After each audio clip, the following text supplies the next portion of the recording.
నమస్తే, తెలుగు రాజ్యంకి స్వాగతం. నేను మీ సంధ్య.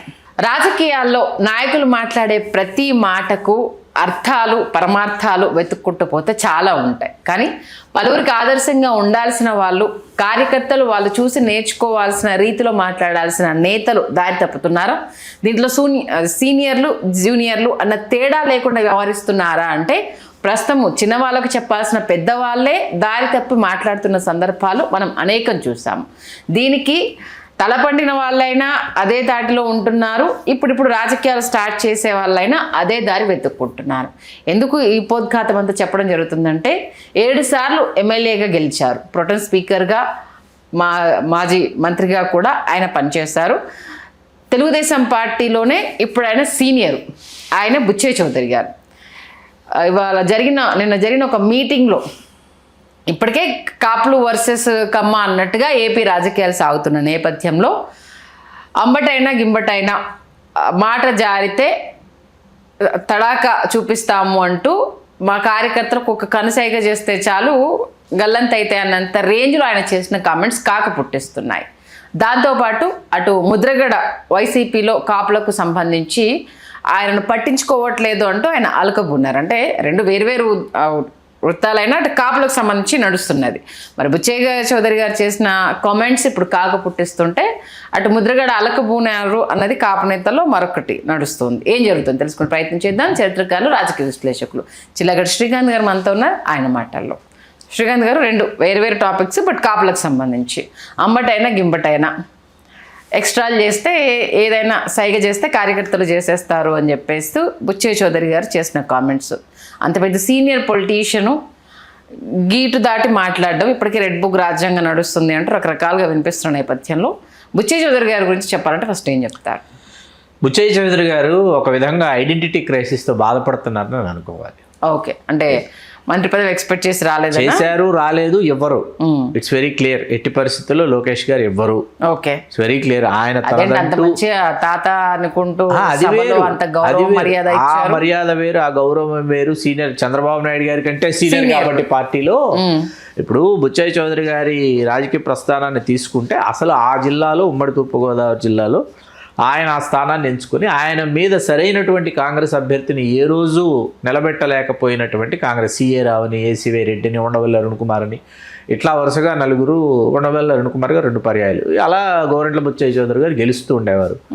రౌతు సూర్యప్రకాశ్ రావు గారి చేతిలో 2004, 2009 2 ఎన్నికల్లో మరి రాజమండ్రి సిటీ నియోజకవర్గం నుంచి చావు తప్పి కన్నులోటపోయి ఓడిపోయి ఆ పరిస్థితుల్లో ఎవరి చేతుల్లో, కాపుల చేతుల్లో, రౌతు సూర్యప్రకాశ్ రావు గారి చేతుల్లోనే ఆయన ఓడిపోయి తర్వాత 14 ఎన్నికల నుంచి రాజమండ్రి రూరల్కి వచ్చారు. సరే, రాజమండ్రి రూరల్కి రావడానికి కారణం అది వెరీ బిగినింగ్, అది కడియం అనే నియోజకవర్గం.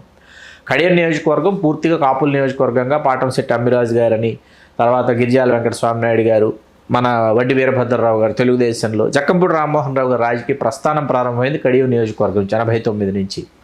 జక్కంపూడి వర్సెస్ గోరంట్ల అన్నది దశాబ్దాలుగా కొనసాగింది. రాజకీయపరమైనటువంటి భావవైరుధ్యాలు ఏవైతే ఉన్నాయో అవి సామాజిక పరంగా కూడా, ఎందుకంటే తెలుగుదేశంలో బుచ్చయ్య చౌదరి గారు, కాంగ్రెస్లో రామ్మోహన్ రావు గారు ఉన్నారు. రంగా గారు వచ్చి ఉమ్మడి తూర్పుగోదావరి జిల్లాలో తలదాచుకున్న రోజుల నుంచి, జక్కంపూడి రామ్మోహన్ రావు గారు రంగా గారికి ఆశ్రయం ఇచ్చిన రోజుల నుంచి ఏంటంటే బుచ్చయ్య చౌదరి గారికి వీళ్ళకి మధ్య రగులుతూ వచ్చినటువంటి ఇది. ఇక్కడ ఒక రాజకీయ పార్టీ అండదండలు మీకుంటే, ఒక రాజకీయ పార్టీలో మీ సామాజిక వర్గానికి చెందినటువంటి వారి పార్టీ అనుకుందాం, అధ్యక్షుడు కావచ్చు, జాతీయ అధ్యక్షుడు కావచ్చు, వర్కింగ్ ప్రెసిడెంట్ కావచ్చు, అది మీ పార్టీ అయినప్పుడు ఏంటంటే ఇట్లాంటి ప్రగల్భాలన్నీ పలుకుతారనమాట. ఇక్కడ మనం అంబటి గారి సైడ్ మనం తీసుకోవట్లా, ఏమని అంబటి గారి కోసం మనం ఈ విశ్లేషణ చేయట్లా. బుచ్చయ్య చౌదరి గారు చేసినటువంటి వ్యాఖ్యలు ఏంటంటే, రేపు ఆయన్ని కనీవిని ఎరుగున విధంగా రాజమండ్రి రూరల్ నియోజకవర్గంలో ఈ సామాజిక వర్గం వాళ్ళే ఓడించబోతున్నారు, ఈ సామాజిక వర్గం వాళ్ళే అక్కడ నిర్ణయాత్మక శక్తి అన్న విషయం ఆయన గుర్తుపెట్టుకోవాలి. మొన్న ఆయన గెలిచింది చెల్లుబోయిన వేణుగోపాలకృష్ణ గారి మీద, వెనుకబడిన తరగతుల అభ్యర్థి మీద. అంత క్రితం గెలిచింది ఆకుల వీర్రాజు గారి మీద ఉండొచ్చు. ఆకుల వీర్రాజు గారు సరైన విధంగా ఆయన వ్యూహాత్మకంగా 2014 పక్కన పెడితే 19 ఎన్నికల్లో ఆకుల వీర్రాజు గారు సరైనటువంటి దిశగా ఎలక్షన్ ఇంజనీరింగ్ పర్ఫెక్ట్గా చేయలేదు. ఆయన దాంతో ఆయన ఓడిపోయారు. బుచ్చయ్య చౌదరి గారు గెలవడానికి ఒక ప్రధానమైనటువంటి కారణం. కాసేపు పక్కన పెడితే సరే వరుసగా రాజమండ్రి రూరల్ నియోజకవర్గం నుంచి హ్యాట్రిక్ సాధించానని సంబరపడిపోతున్నటువంటి గోరంట్ల బుచ్చయ్య చౌదరి గారు 2029 ఫస్ట్ విజయం కూడా అనౌన్స్మెంట్ లో ఆయనదే ఆయనదే వచ్చింది. అనుకుంటా. 29 ఎన్నికల్లో ఆయన ఏ విధమైనటువంటి ఫలితాలు రాబోతున్నాయి మనం ఇవాళ ఇక్కడే కూర్చొని విశ్లేషించేస్తున్నాం మనం. అసలు టికెట్ వస్తుందో రాదో అన్న డౌట్ కూడా అది ఒక కారణం. ఖచ్చితంగా దక్కించుకోవడానికి ఆయన రాక్షస ప్రయత్నాలు, మానవ ప్రయత్నాలు కాదు రాక్షస ప్రయత్నాలు చేసినా ఆయనకి ఎట్టి పరిస్థితుల్లో లోకేష్ గారు ఆయన్ని అక్కడి నుంచి పోటీ చేయించనివ్వరు. ఆయనకి ఈసారి ఏమంటారు వాళ్ళు చరమగీతం పాడేస్తారు. అందుకోసమే ఈ వ్యాఖ్యలు చేసి లోకేష్ అన్నది ఇప్పుడు ఏంటంటే లోకేష్ 2.0 ఇప్పుడు ఆయన ఏమన్నారు అంబటి రాంబాబు గారి అంతు చూస్తామన్న స్థాయిలో మాట్లాడారు. అంబట గింబట సరే అది ఓకే, ప్రాస్ కోసం మా కంబళి గింబళి లాగా అంబట గింబట అన్నారు. కాసేపు పక్కన పెడితే ఇప్పుడు మీరు దాడి చేశారు, ధ్వంసం చేశారు, జైలుకి తీసుకెళ్లారు, ఆయన బెయిల్ తీసుకున్నారు, వచ్చిన తర్వాత ఇప్పుడు ఆయన ఒక రాజీ లేనటువంటి పోరాటాన్ని అసలు నిద్రావస్థలో ఉన్న వైకాపాకి ఊపిరిలుది అంబటి రాంబాబు గారు లేచి ఇప్పుడు వైకాపాకి ఒక దశని నిర్దేశించేసి దాన్ని తీసుకెళ్ళిపోతున్నారు. అది సామాజిక పరంగానా లేకపోతే పార్టీ పరంగానా లేకపోతే వ్యక్తిగతంగానా కాసేపు పక్కన పెడితే ఆయనకి ఏంటంటే ఇప్పుడు ఆయన గుర్తించట్లేదు, ఆయన ఎవరు పట్టించుకోవట్లేదు అన్న విషయం అర్థమైపోయి ఇప్పుడు దీన్ని మనం మాట్లాడితే మనల్ని ఇప్పుడు వెంటనే పట్టించేసుకుంటారని మాట్లాడటం మొదలుపెట్టారు.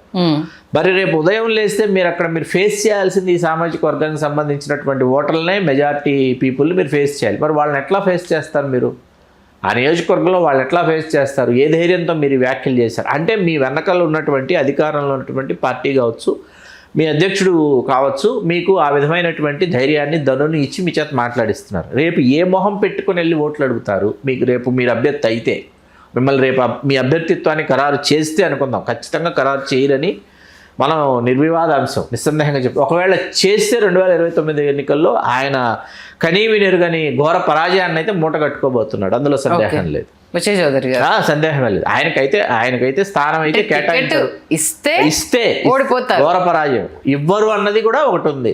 అంటే దానిలో భాగంగానే ఇప్పుడు ఏంటంటే తప్పుకునే ముందు హడావిడి చేసి తర్వాత అధిష్టానం దృష్టిలో మరొకసారి పడి ఇప్పుడు ఆ ఇరిటేషన్ ఎట్లా ఉంటుంది చంద్రబాబు నాయుడు గారి కంటే నేను తెలుగుదేశంలో సీనియర్ అనేటటువంటి వాళ్ళకి. అసలు నాకు సీనియర్లే చంద్రబాబు నాయుడు గారి కంటే సీనియర్లు కాదు. చంద్రబాబు నాయుడు గారు తర్వాత 99 ఎన్నికల్లో ప్రోత్సహించిన వాళ్ళు కూడా నాకు వద్దు అంటున్నాడు లోకేష్ గారు. నేను ఒక కొత్త టీంతో వెళ్తే టీం లొకేషన్ నేను తయారు చేసుకుంటున్నాను. ప్లాన్ ఏ నాన్నగారిది అయితే నాది plan B, plan C, plan D, ఇన్ని రకాల ప్లాన్స్ పెట్టుకుని ఆయన ముఖ్యమంత్రి కావడానికి, ఆయన వర్కింగ్ ప్రెసిడెంట్ అయ్యాడు. సంవత్సరం తర్వాత ఆయన రాష్ట్ర ముఖ్యమంత్రి కావడానికి ఆయన కావాల్సినటువంటి పునాదులన్నీ ఆయన వేసుకుంటున్నాడు. ఆయన ఆ దిశగా ఆయన ప్రయాణిస్తూ ఇలా అవాకులు చవాకులు పేలేటటువంటి వాళ్ళతో ఆయన పార్టీలో వీళ్ళని కొనసాగిస్తారని నేనైతే అనుకోవట్లేదు. ఎందుకంటే ఇప్పటికే రెడ్ బుక్ రాజ్యాంగం నడుస్తుంది అంటూ వైసీపీ వాళ్ళు ఏ చిన్న ఇన్సిడెంట్ జరిగినా ఆయన చెప్పాడు కదా పలానా రెడ్ బుక్ రాజ్యాంగం అనేసి తెరమిచ్చి తీసుకొస్తున్నారు. బుచ్చయ్య చౌదరి లాంటి వాళ్ళు సీనియర్లు అంటే కుర్రుద్దులు వీళ్ళు ఈ కామెంట్స్ చేయడం అని అంటే ఇప్పుడు జగన్ టీం నుంచి వినిపిస్తుంది ఏంటంటే జగన్ ఇరుకున పెట్టడానికి ఆయన ఎందుకంటే ఇప్పుడు అక్కడ బుచ్చయ్య చౌదరిని ఎవరు ఇచ్చేయరు. ఆయన ఆల్రెడీ రెడ్ బుక్ రాజ్యాంగం ఉంది కాబట్టి వీళ్ళు రెచ్చిపోతున్నారంటూ ఆయనను టార్గెట్ చేయడం నేపథ్యంలోనే బుచ్చయ్య చౌదరి గారు కావాలని చాలా వ్యూహాత్మకంగా ఈ కామెంట్స్ చేశారు. అందులోనూ అక్కడ అంబటిని అటు ఇప్పటికే పెంసాని దానికి సంబంధించి ఒక ఇష్యూ నడుస్తుంది. అక్కడ ఒక లీడర్ ఇంటికి వెళ్ళి ఆ దాడి చేయడం ఏంటి అనేసి అని ఈ నేపథ్యంలో ఆయన చేసిన కామెంట్స్ మరొకసారి కాక పుట్టించడం అనేది కావాలని లోకేష్ ని ఇరుకున పెట్టేందుకే అనేది ఒక వాదన. దీంతో ఖచ్చితంగా లోకేష్ ని ఇరుకుని పెట్టే వ్యాఖ్యలే ఇవన్నీ. ఎందుకంటే ఇరికించేయడమే పూర్తిగా. ఇప్పుడు వాళ్ళేమీ ఇప్పుడు ఆయన జైలుకి వెళ్ళారు, బెయిల్ వచ్చింది, వచ్చారు, వెలుపలికి వచ్చి ఆయన పోరాటం ఆయన చేస్తున్నాడు, ఆయన దీక్షలు ఆయన చేసుకుంటా వెళుతున్నాడు అనమాట. దానికి సంబంధించి ఏంటంటే వీళ్ళు కూడా ఆచితూచి వ్యవహరిస్తున్నారు ఎవరు తెలుగుదేశం శ్రేణులు కూడా. అలాంటి సమయంలో ఈయన వ్యాఖ్యలు చేయటం ఏంటంటే రెచ్చగొట్టే వ్యాఖ్యలు పూర్తిగా. ఈయన గతంలో ఏంటంటే చంద్రబాబు నాయుడు గారు రామారావు గారిని విడిచిపెట్టి రామారావు గారికి వెన్నుపోటు పొడిచి పార్టీని కైవసం చేసుకుని వెళ్ళిపోయిన సందర్భంలో గోరంట్ల బుచ్చయ్య చౌదరి గారు లక్ష్మీపార్తి గారి వర్గంలోనే ఉన్నారు. చంద్రబాబు నాయుడు గారు వెంట వెళ్ళలా, చివరికంటూ వెళ్ళలా. చాలా కాలం ఆయన కలిసి ప్రయాణం చేసిన లక్ష్మీపార్తి గారి వర్గంలోనే ఎన్టీఆర్ తెలుగుదేశం పార్టీలోనే కొనసాగారు ఆయన.